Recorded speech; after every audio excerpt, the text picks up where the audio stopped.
1997, karir bisnis Sandi sebenarnya berawal karena keterpaksaan. Tahun 1997, saat krisis moneter hebat melanda dunia, perusahaan besar tempat ia menjabat sebagai Executive Vice President tidak selamat dari badai krisis yang membuatnya ikut di PHK. Sebelumnya, penghasilan Sandi Uno telah mencapai 8.000 US dollar per bulan di sana.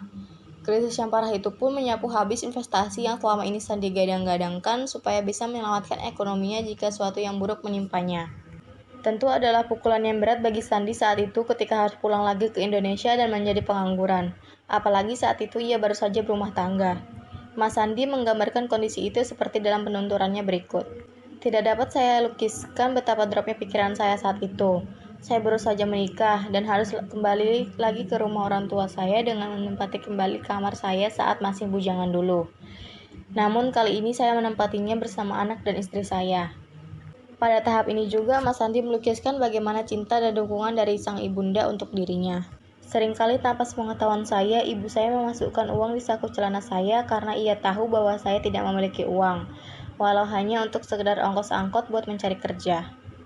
Namun dalam titik dasar inilah Sandiaga Uno menemukan jalan hidupnya yang sebenarnya, yaitu sebagai melihat background beberapa profesinya sebelumnya yang banyak bersinggungan dengan dunia investasi.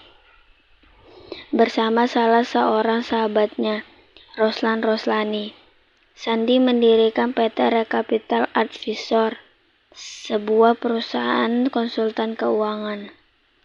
Kantor kami waktu itu adalah bekas sebuah salon, jadi ada banyak cermin di mana-mana. Jadi untuk mengajak calon klien ke kantor adalah sesuatu yang tidak mungkin kami lakukan. Bagaimana nanti kesan mereka?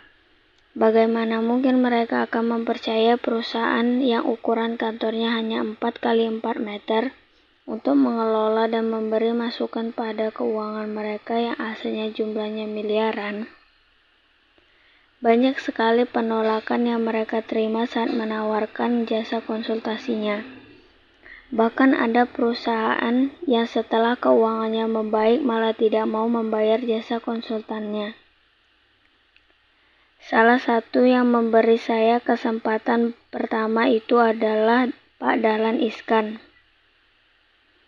Saya masih ingat sekali saat saya hanya diberi waktu sekitar 5 menit untuk mempresentasikan jasa konsultasi saya kepada beliau di dalam lift.